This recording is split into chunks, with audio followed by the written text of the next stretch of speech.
am ready. So this is Lori Gibson, who is a licensed professional counselor and an instructor at UL in the psychology department. Welcome, Lori. Can you tell us a little bit about your education? I have, yes, I can. Thank you, Dr. McGough. I have a Bachelor's of Science from McNeese State University, and I have my Master's of Science Applied Psychology from UL Lafayette. In 2002 is when I got it, and following that, I went on to get my LPC, and it was a wonderful experience that allowed me to get a lot of employment opportunities because of the training I received. At the time that I was in school doing my graduate work, there was a lot of focus on psychological assessment, and that really changed my career path, getting that job, getting one job working for a clinical psychologist, and then another job working for a clinical psychologist, and the skills that I obtained as a graduate student served me well and really changed the course of my career and led me to where I am today. And who are your mentors? I have many. First and foremost, I have to say the person who shaped me first, no pun intended, because it was a behaviorist in my undergraduate day, Dr. Cameron Melville. That was my aha moment in an undergraduate class at McNeese State when I took my first class in behaviorism. So Dr. Cameron Melville. And then I have to say many of them are at this university or were at some point. Irby Goday, Dr. Goday, who was my graduate teaching assistantship supervisor. Teresa Rosencraft, who helped me tremendously in so many ways professionally to become a woman in a man-dominated field. And the psychologist I worked with, Dr. Lila Corn, who taught me the art and the science of assessment, and who showed me how to conduct evaluations, from custody evaluations to personal injury evaluations to competency to stand trial evaluations. And I had the honor and the privilege of working with individuals who came to us from prisons, from Angola. And David Greenway, I have to say, impacted me tremendously because he helped me understand how to work with these humans and how to collect data in these situations. And what I learned as a graduate student gave me a skill set that set me apart from other people and allowed me to go on to a private practice and conduct evaluations and ultimately become qualified as an expert in several courts throughout the state in my field. So, when did you become a part of the faculty in the psychology department? Full-time in 2007, but I worked as an adjunct immediately following graduation in 2002. All right. And what courses do you typically teach? I know you teach a lot of them. I do.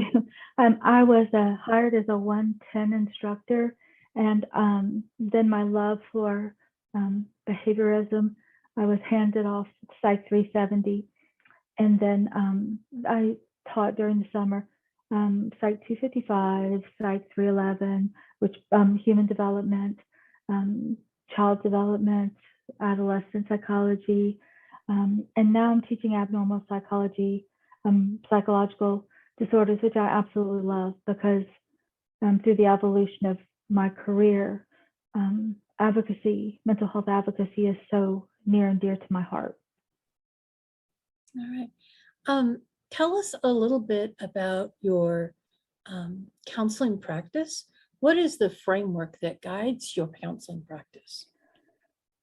Well, initially my practice focused primarily on evaluations that were court referred. And it has moved away from that, but the framework that guides my practice would be the best interest of my client, of course, always first and foremost.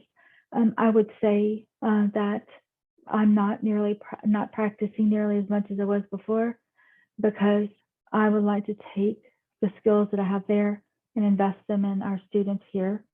But first and foremost, any counselor, it's the best interest of your client all the time.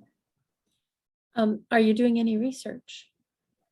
Yes, Zach. Well, I have done research, and I'm so delighted to say that I had the honor of working with Dr. Wozencraft, Dr. Teresa Wozencraft, and Ms. Monica Tozan in the area of child custody evaluations. We published our research, and we still have some more to go on parental alienation. There's still some data out there, but really where I'd like to go with research is in the area of what resources are available to individuals with mental health disorders, and most importantly, how can we remove the stigma that's attached? Because there's a disparity in how insurance pays for their care. There's a disparity in how long they can stay in the hospital. And so I want to know how we can change the system. And we have been at this university, and several of us in this department, looking at how we can do this since 2015. We've submitted a proposal. So we've been trying to do this for some time. And so we know that there's a system, and we know that the system's not working right.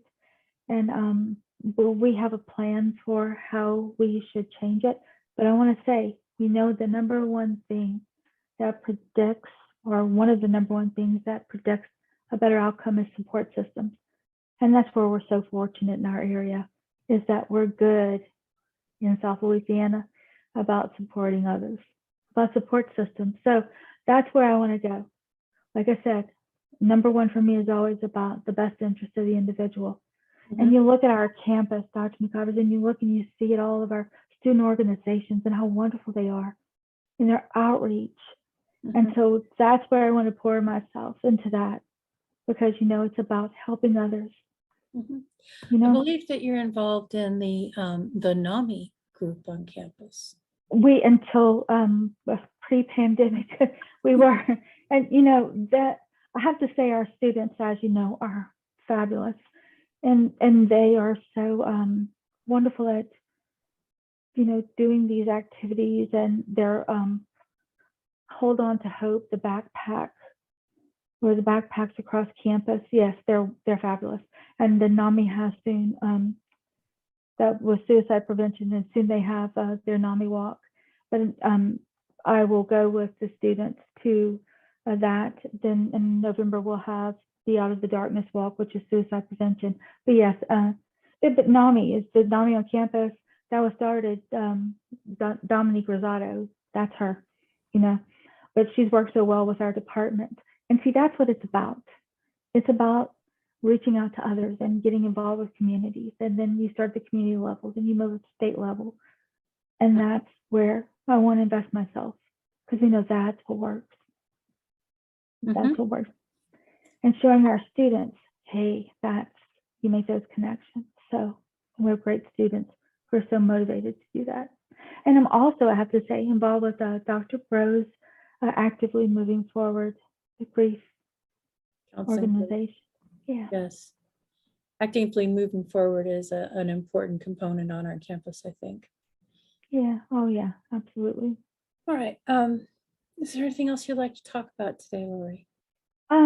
Just that it is such an honor and a privilege to be able to work with the students, because learning is such a dynamic process.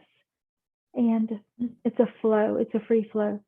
And to see the resilience of our student body and everything that they've gone through every day, they inspire me. They do. They do. I'm often inspired by our students as well. I appreciate you taking the time to talk to us today. It's been a delight to talk with you. So thank you. Thank you.